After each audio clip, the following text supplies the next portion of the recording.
When Vo Van Dung landed in Toronto, his arrival was celebrated as his rescue, part of a group of marginalized people forgotten in the shadow of history. Following the Vietnam War, hundreds of thousands of Vietnamese fled, fearing persecution.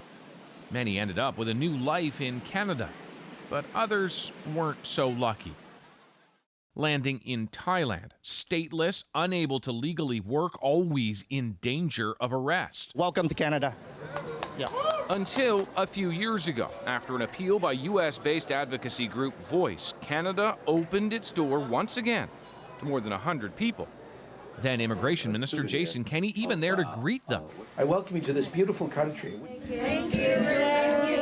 A senior government official tells CBC the special program was for the most marginalized, those who were basically invisible. The formal memo specified Vietnamese applicants must have left Vietnam between 84 and 91 and be residing in Thailand. But our investigation suggests at least 5 people were not those who the government seemed to want to help, according to a senior official connected to the plan. Take once again the case of Vo Van Dung. For someone who should have been fearful of going back to Vietnam, it seems odd he was there running a tour business, not living on the margins. CBC was unable to reach him despite several attempts.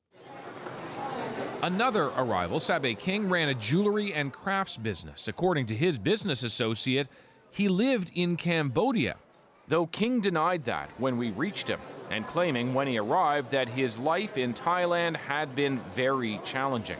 It's very difficult and not enough food and not enough education. We showed all this to Nguyen Tang, who was involved during negotiations on who the policy should help.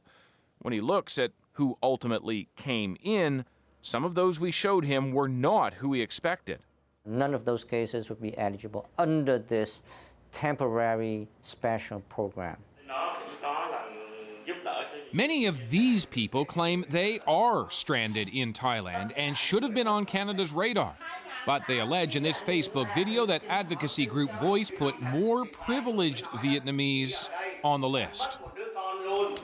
Hello everyone. Hello. Xin chào. Voice founder Trịnh Hội acknowledges his group helped create that list of names, but rejects doing anything wrong. I did not personally go into each and everyone's life to check. For me, our job was to help and advocate for the refugees. Just because someone got resettled here doesn't mean that the person cannot go back to Vietnam and visit his homeland. But a key official involved with the program refutes that, saying they could not go back for fear of persecution. If they could, I don't think we would have agreed to this policy, he said. And yet the government's own memo didn't spell that out, failing to specify applicants should never have left Thailand. I was perplexed by the lack of control, internal control by the Canadian government over this special program. I was actually very encouraged. If there was a mistake back then, the government now is investigating. We spoke to the immigration minister before the election was called. I want to know what your government is doing to ensure that that special program was not abused. I think it's important for us to continue to maintain the integrity of our immigration system. We take any allegation of fraud or anything that threatens the integrity of our refugee system or even the larger immigration system very, very seriously.